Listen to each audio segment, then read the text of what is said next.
Hello and a very warm welcome to the STUDIOCANAL Presents podcast. My name is Simon Brew from Film Stories magazine, and this is a regular podcast celebrating one of the biggest and deepest film libraries in the world. STUDIOCANAL's extensive library of over 6,000 films brings together cinema from around the globe. There are musical treats, Can't Stop the Music and One from the Heart, hidden gems such as Take This Waltz and LA Story, and unnerving features such as Jacob's Ladder and Kill List. We're going to be doing our best to explore it all in this podcast. In this episode, we're celebrating a birthday, the 20th anniversary of the brilliant Irish animation studio Cartoon Saloon. And I'm about to be joined by the company's founders, Paul Young, Tomm Moore and Nora Twomey. Among the films we're talking about, The Secret of Kells, a 2009 animated fantasy drama about the making of the Book of Kells.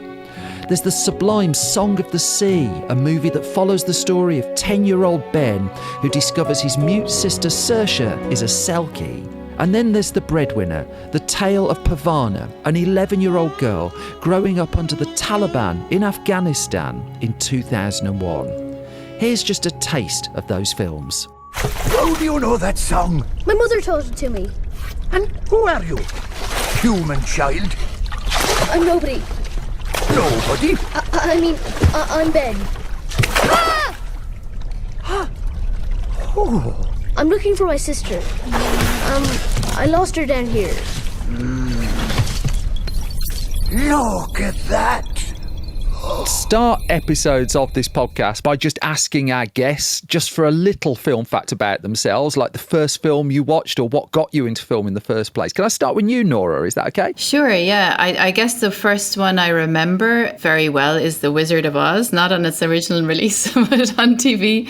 And I just remember thinking that I didn't realize there was such things as sets. I thought like that wonderful feel in that film with the matte paintings and everything was someplace I could actually go to, that there were places in the world that were like that or that felt like that. So yeah, that's one thing I just that real magic feeling of watching a beautiful Hollywood type film, I think it's always stuck with me. I love that. Love that. Paul, what about you? I was just making sure I got the title right, because I do remember, I think the first cinema trip was the Swiss Family Robinson when I was very, very young.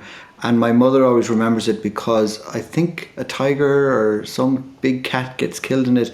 And I shout out in the whole cinema going, the poor wee big tiger, which was always like something my mother reminded me of. So that was my first trip to the cinema, was the Swiss Family Robinson. So your first trip to the cinema, you broke cinema etiquette. Yes, I shouted out, the poor wee big tiger. And everybody laughed. I love that.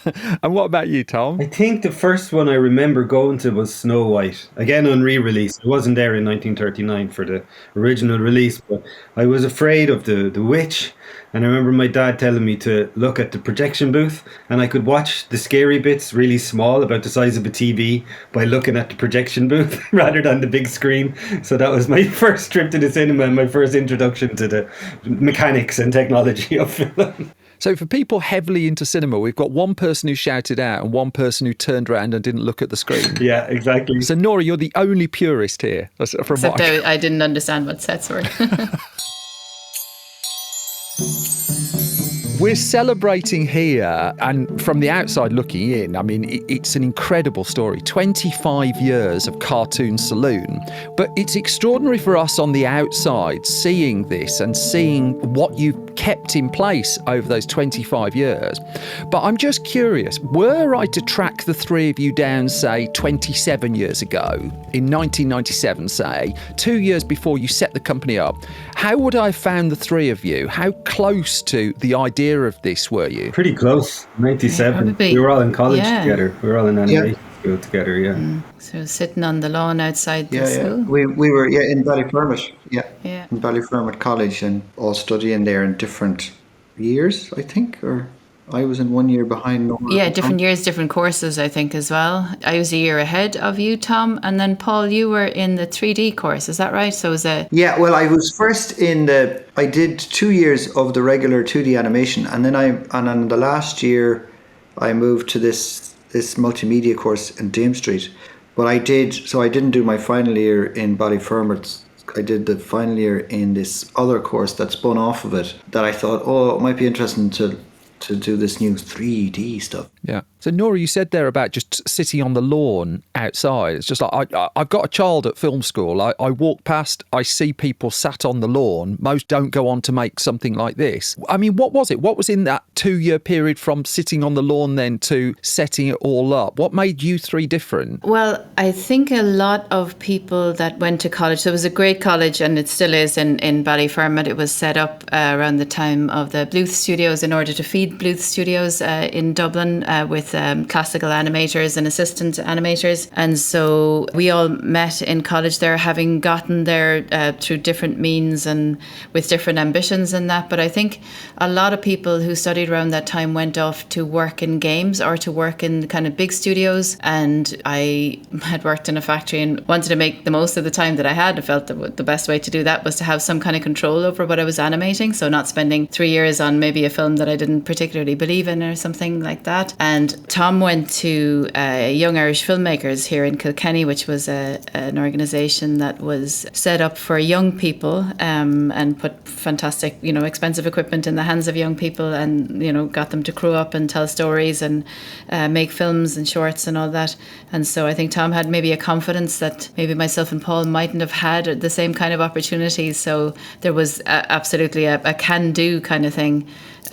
Which I think Tomm had, which was very infectious. And I think that's what kind of drew us all to, wandering over to wherever Tomm was sitting on the lawn, I think. And, Paul is an amazing illustrator, really with a wonderful sense of humour to his drawing. So, yeah, that was always when I, arrive outside the door with my cup of coffee, that I would always kind of wander towards these two. And, Fabian Erlinghauser, Jeremy Purcell, a lot of people that we still work with today were part of that kind of original group that was sitting on the lawn outside college. You mentioned there Blu Studios. I know you've talked about this previously, but for people who don't know, when he splintered out of Disney and set up his own studio, he didn't set it up in America. He did move to Europe. How monumental was that there was someone near to you doing what you wanted to do? The whole adage of if you see it, you can be it. It was amazing. I think, Tomm, did you apply? Did you? Or? No, I didn't apply. I had a school friend who had an auntie working there, and I got a tour of the Blu Studio, and I was like 12 or 13 with Ross Stewart, actually, who co-directed Wolfwalkers with me. We went up, and it was the end, I think, of the Bluth golden age. We didn't see it at the time when it was really at its height. It was kind of winding down by then in the 90s. But I think for me, seeing stuff on TV in Ireland as a kid, that this Disney standard, or maybe even higher than Disney at the time, standard animation was being done in Dublin was really inspiring. And I definitely thought as a younger kid that I'd like to work there, And so, Paul, when you're looking around and you're seeing these opportunities, I mean, Nora mentioned there just your love of illustration. What were the touch points for you? What were the things that you were looking to do at that point? Well, I'd been to Belfast Art College, slightly older than Tomm, around the same age as you, Nora. A little bit younger. So I was in art college first, and I did have a dream to do illustration. I wanted to be a cartoonist, and I did a lot of I was a big fan of Calvin and Hobbes and Bloom County and political cartoonists, and I got a lot of inspiration from comic books and cartoonists. And I went to Belfast to do illustration. It didn't quite have an illustration course there at the time. I did a degree in combined studies of art and design. But what it did have as part of that course was a lot of film studies. I think as a kid, I told the teacher, the principal of secondary school, what do you want to be when you grow up? And I said at the time, cameraman, which I think so it was kind of like a mixture of cartoons and cameraman. And then so I got to study a lot of film, like film soundtracks. And what made sense to me then after doing that, after I tried a stint at getting to be an illustrator in Edinburgh and Brighton, I went to visit my brothers. I didn't quite make it, but the job I did as I was doing little bits of animation or illustration was going to the cinema as a cinema steward. I got to see loads of films while in Belfast. So I had a sort of education of film just by watching loads during early 90s, between 91 and 96, 95. So animation seemed like the perfect combination of my love of illustration and animation. So I decided then to go to Ballyfermot, and then met Tomm, who had an idea. I want to make a film. I says, okay, I'll hitch my wagon to your train. And we also started working together just very early on to make money, me and Tom, because Tom had a kid at the time, very, very young. So he needed money. I needed cash. I was more a mature student then. So we started getting jobs, like multimedia jobs, like CD-ROM jobs, and pulling in Nora and her husband Michael and Ross Stewart and different friends to help us do those gigs from our apartments, from our student accommodation, basically. So you set Cartoon Saloon up, but what came first? Was it the idea for The Secret of Kells, or was it the idea for the company? Both hanging around at the same time, and they only merged when Paul and I started doing the work as Cartoon Saloon. I'd already sort of organised to do what was going to be the trailer for what was going to become The Secret of Kells in Kilkenny with a small grant from Young Irish filmmakers. Now, naively at the time, I think I thought we were going to make the whole movie in a year, you know, and it was that really, it was fairly naive, but I think we were doing that anyway. And Paul and I had Cartoon Saloon registered as a name, and then when we came down to Kilkenny, both ideas kind of merged because we weren't able to survive just on the grant money, so we were also doing jobs as Cartoon Saloon, and Cartoon Saloon kind of became the official kind of holder of everything we were doing, and obviously became the main producer of Secret of Kells. And so Nora, as co-director of Secret of Kells, can you just introduce it to us and then just give her a flavour of what it was like making that film right at the infancy of this story? It's based on the 9th century manuscript, the Book of Kells, which is housed in Trinity College in Dublin, and it is the story of its creation, how it came to the Abbey of Kells, the people who were instrumental in its making, and the beauty of it. It's based in a time where Christianity was kind of taking over from pagan beliefs, and it's a very kind of magical story, really, and it's a story of hope. It's a miracle, just like Aidan said. Aidan is my friend. I'm helping him make the most incredible book in the whole world. He says it will turn darkness into light. Wait until you see it. Ugh. Wait until you see the rest of my forest.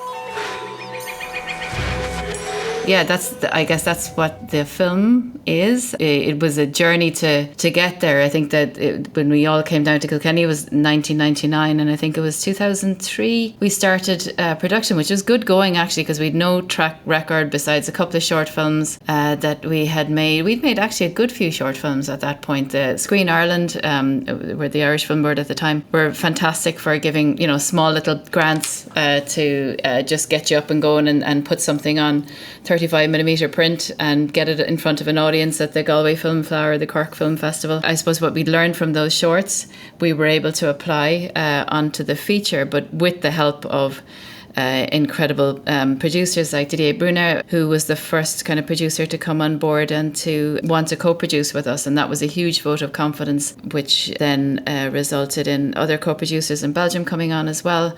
And so we actually found ourselves in that very scary position of, okay, we can actually make this film. And then we moved out of the Young Irish Filmmakers 2 rooms or 3 rooms, I think, that we had there at that point, to kind of premises that we had to pay rent for, and that was a proper professional kind of place. And we started to crew up. And so we went from 15 people to 75 in the space of a few months.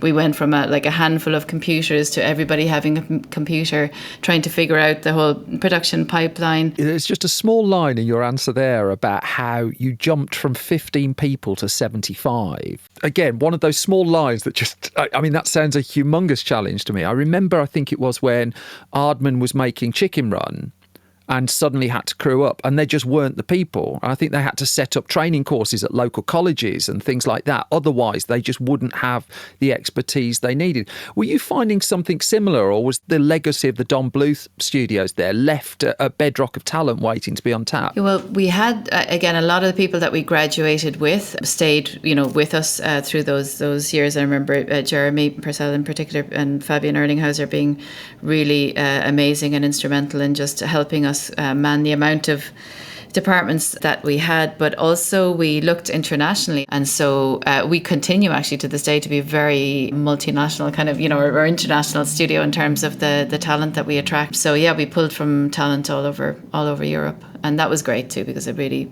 influenced the work that we were doing. Paul and Tom, you look so calm when there's discussion there of The Secret of Kells, and I'm guessing, therefore, it was a very calm production, a very stress-free time.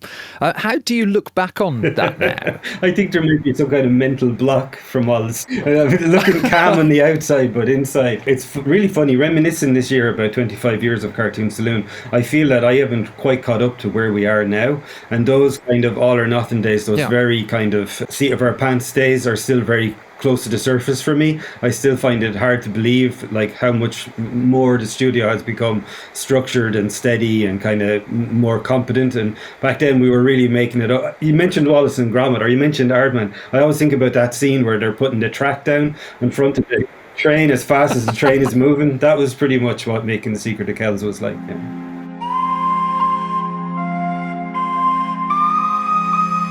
I mean, Paul, that particular period as you're coming to the end of your first film, where was Cartoon Saloon at that point? Was the funding all there? Was it a case of you were still trying to find the rent money or something like that? Was it a more comfortable existence? Yeah, well, I was acting as the producer along with Tomm and Nora, but I was mainly the travelling salesman at that point. I just remember lots of fax machines. But we had amazing help from Didier Brunet and other co-producers to get Secret of Kells set up. We were able to go to Cartoon Movie, which was a brilliant event where you can pitch your film.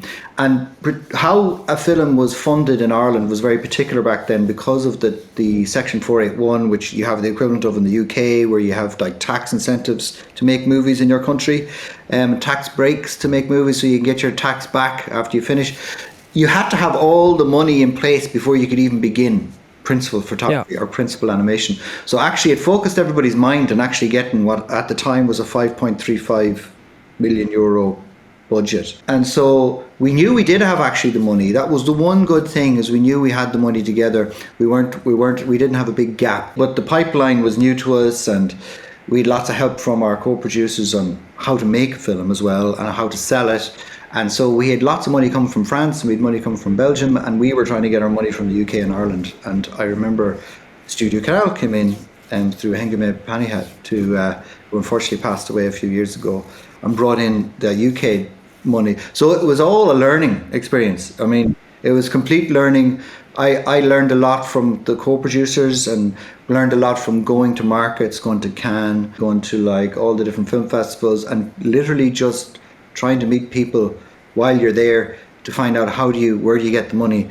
And literally met Didier on the bus from the airport to the event in Cartoon Movie, and basically was harassing him. Oh, we're going to pitch a film, can you come see us? I didn't know who he was. And then I found out, oh, well, Didier was the guy who did Ville Madame and Le Pigeons, which was a great movie. Yeah. We all enjoyed the short film. So, okay, well, if he made that film, he's probably the right sensibilities or taste in films that we'd like to have in a co-producer. So that's how that relationship began. For many outside of the Cartoon Saloon building and those who'd initially seen The Secret of Kells, it was the Oscar nomination for Best Animated Feature for that film that was a real, with all due respect, it was a who on earth are they to a lot of people. I mean, the obvious question is, were you expecting it? Where were you when you heard about it? But also, what's the impact of that? What happens in that period where you've got an Oscar nomination? Well, if I recall, we weren't expecting it. Now, we did do the work to try to get people aware of it. Myself and Tom took a trip to LA like weeks before, went to CTN, we showed the film there. And you remember, Tom, there was a DVD sent down there. The first time we were going to show it to a lot of people in America, there was a problem with the sound, and me and Tom couldn't even sit in there. We were so frustrated about the DVD sound, but yet people came out quite excited about it. So we knew there was the efforts, we put in effort to make sure that people in LA and from the Academy could see it as much as possible. But we were having a meeting about dire straits. We recall where we were very cash poor. We had finished Skunk Fu and we'd finished Secret of Kells, and we'd nothing lined up, which was a big lesson we learned, that not to have nothing lined up after you've all. So we went from 75 people shrinking back down to 15. We were worried about where our checks were coming. We were borrowing money from friends. And then we heard a scream from outside the door from Karen, I think. She just happened to be watching the Oscar nominees, and she was like, gee, The Secret of Kells. So we went out and looked, and there it was true. And then the phone started to hop. So very exciting day. And it kind of gave us a great lift at the time because we didn't have money, but we had this very exciting recognition from our animation community, which was wonderful.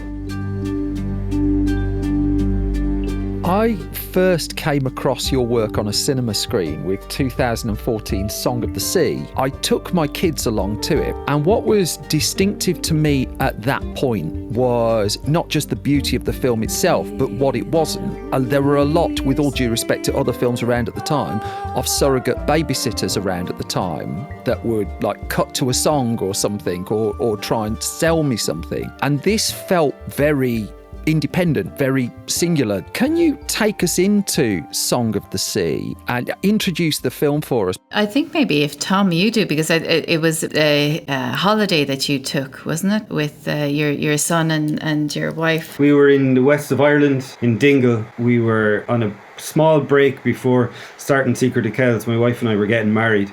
My son was 10 at the time, and we were drawing on the beach, and we had to spend a certain amount of time down there in Kerry to get married in Kerry, where we wanted to get married. And we saw these seals that had been killed by local fishermen on the beach, and that kind of upset my son a bit. I remember we talked to a local woman who we were renting our cottage from about it, and she was saying that the fishermen were killing the seals because they were frustrated about the fish stock. She said it wouldn't have happened in years gone by, and she said that people used to believe that the seals were... She told us that she thought that people used to believe that the seals had souls of people who'd been lost at sea in them.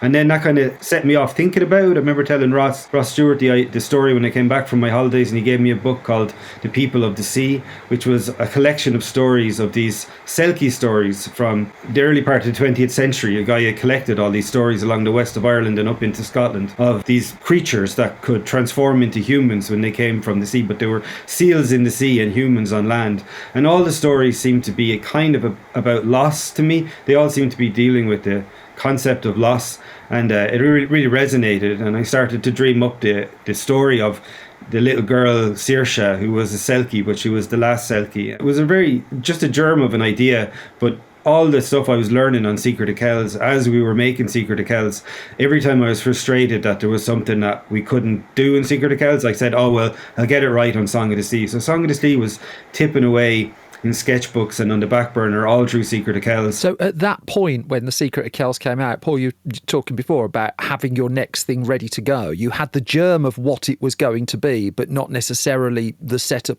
to make it happen. And it's funny too, I think you talk about that, making the Secret of Kells and it being all hands on deck, and we didn't have anything in development because we were all so busy just making sure that we were able to finish that film. But I think had we tried to run a development department at the same time, we probably wouldn't have finished the Secret of Kells, I think. And then what we'd learned, because, you know, we ended up shipping some animation, literally animation paper to, you know, Brazil and Hungary in order to get the film finished with like great studios there, when we weren't that daunted by, I think there was 5 production territories for Song of the Sea. So I think it was Denmark, Luxembourg, France, Ireland and Belgium. So everybody making the same film. But it's a paradox because it actually gives the director a huge amount of freedom when you don't have the money coming from one source, but from many different sources, lots of like-minded small indie studios all kind of working together to tell one story. That gives you tremendous freedom. And that's why you don't end up with the babysitter kind of feeling of, you know, somebody with a huge bunch of money going, oh, this better be a huge hit or we're in massive trouble. If you've got a lot of people taking smaller risks, it means that you can be a bit riskier with your storytelling and really tackle loss in a way.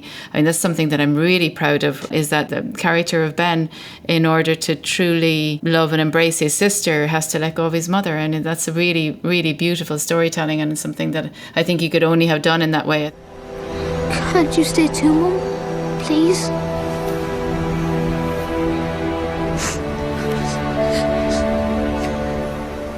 My son, remember me in your stories and in your songs. Know that I will always love you. Always. Tom, you talked about how you went on holiday and found the story of Song of the Sea. Are you actively looking for cultural folklore stories? When I got the idea for Song of the Sea, at the time even had the idea that we could make 3. I thought it would be nice to make 3 Irish folklore films, and I hadn't settled on what the third one would be at the time, but I had the notion that it would be nice to make to make 3. So it was very conscious. By the time we were making Wolfwalkers, we were consciously thinking of a story that would fit with Song of the Sea and Secret of Kells.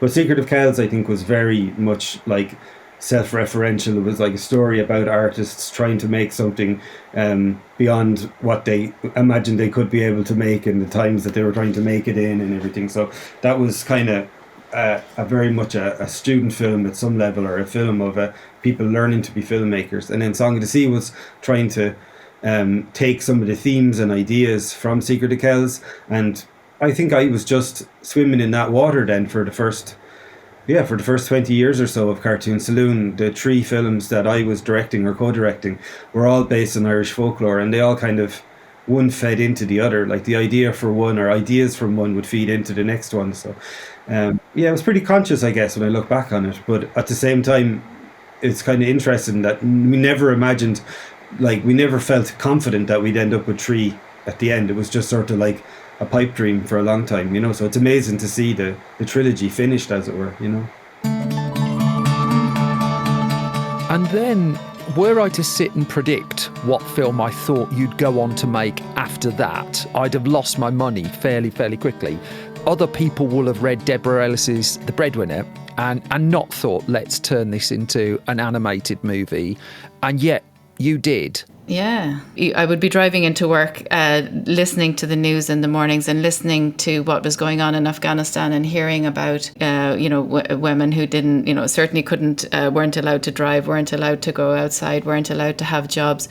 Widows collectives who were, had bakeries, and that was being, taken away from them at the time. So I was just really aware, just by the fact that I was, a woman who was driving into work on my own to help run a company, that I suppose I was coming from a place of tremendous privilege. And also, again, being in Ireland, I don't take that privilege for granted. My mother was a midwife in the 1960s when women who gave birth to children outside of wedlock were treated like second-class citizens, and children who were seen as, illegitimate, that horrendous word, were literally institutionalized well into the, the 80s and 90s. So, I mean, if you have a small company that can take risks with, co-producing partners who are like-minded, then why the hell not?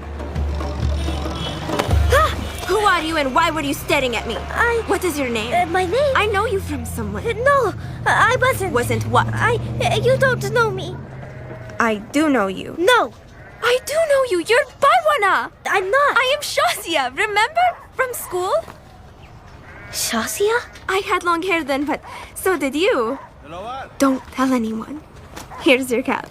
Absolutely love that. An extraordinary film as well. I just wonder, do you feel the response to that film? Do you still feel that seep through? I do, yeah. It was broadcast because again, we wanted to make sure that it was made accessible in Afghanistan. So it was put on Afghan TV in the 2 national languages of Afghanistan. And so that made it a situation where a lot of people got to see it that might not otherwise have gotten to see it. And in recent years, we've had an influx, of course, of refugees from Afghanistan, and a lot of women that I've met weren't aware where the film was made or how it came about or anything like that, but felt it was their film and their story. And so in more recent years, I've met all kinds of Afghan women, including animators and artists, who are inspired by it, and they themselves are then the inspiration for it. It's sad to see that they have to pursue their careers outside of their country, but they're there and they're making work, and their voices are becoming stronger and clearer, and they have tremendous bravery to them. So yeah, I continue to see, unfortunately, that story is relevant. I wish it wasn't,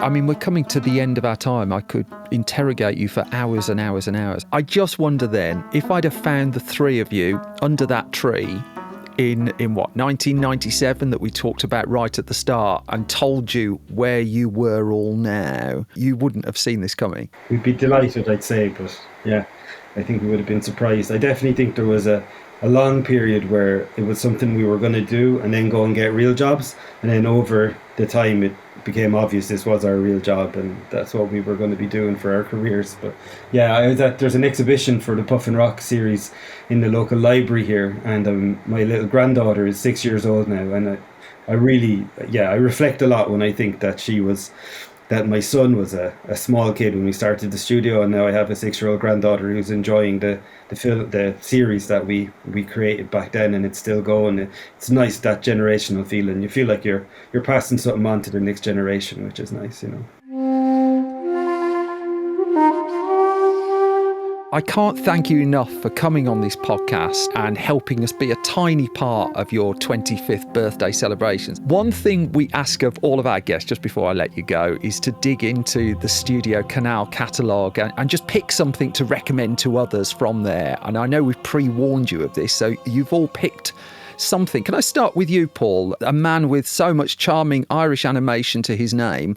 What nice, charming film did you pick? It was a double bill you asked for, and I was looking it up, and I love Blood Simple because I think I saw that in the cinema, and that's there. So it's not an animated film, but I just really loved that film by Coen Brothers. And then I picked another one called Ran by Kurosawa, because I haven't seen it all the way through, so I was imagining a double bill where I could go see something familiar and something that I haven't seen, because Ran is so visually, it's like an animated film or something, or it's very influential. His cinematography and the way he sets things up and his scene setting is so kind of almost illustrative sometimes. I've never had a double bill before where it was because someone wanted to watch the second half of the film. I love that. I've only ever seen clips, or I've only ever seen it caught like halfway through in the TV. Like I switched on the TV when I was younger, and there's that film I keep meaning to see, and I only saw the bit of it. So I want to see the whole thing in the cinema sometime. I understand.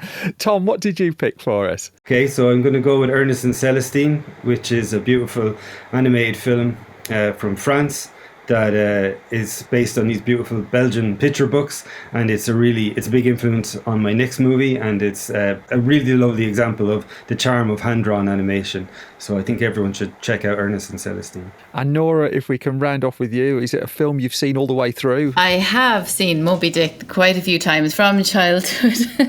This is the John Huston mid-50s film with starring Gregory Peck.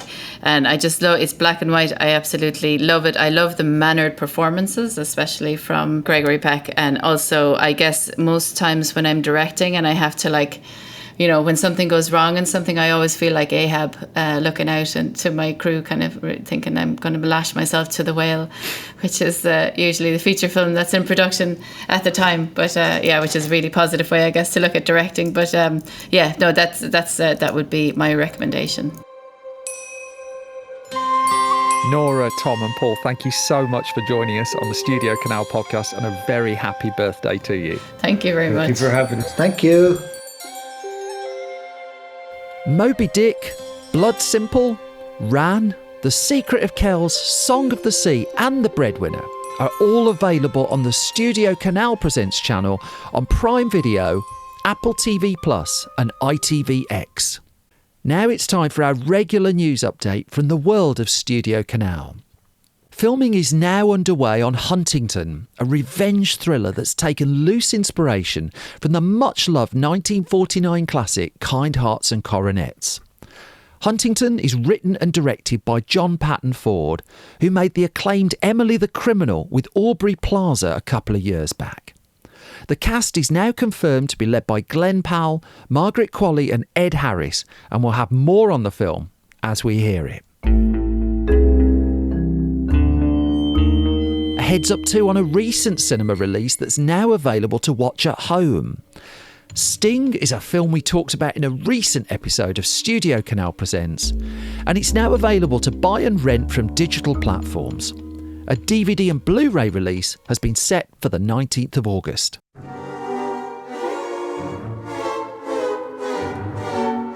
Heading to DVD, Blu-ray and 4K Ultra HD Blu-ray for the first time is Orca the Killer Whale. This 1977 horror from Michael Anderson is joining the cult classics line of disc releases. It's enjoyed a brand new 4K restoration and sees Richard Harris and, well, a very angry whale. The disc is released on the 2nd of September. Finally, just to confirm what I mentioned in the last episode, both Paddington and Paddington 2 are heading back to cinemas this autumn, and they'll be playing in the UK from the 11th of October. Then, of course, Paddington in Peru follows on the 8th of November. I'll be back soon with the next episode of Studio Canal Presents. Until the next time, to get all the news on Studio Canal films as it happens, and to find out more about the ITVX, Apple TV and Prime Video channels, you can visit www.studiocanal.co.uk or follow Studio Canal at Studio Canal UK on X, Instagram and TikTok. For now, I'm just off to get a bit of Cartoon Saloon's birthday cake. Ta-ta for now.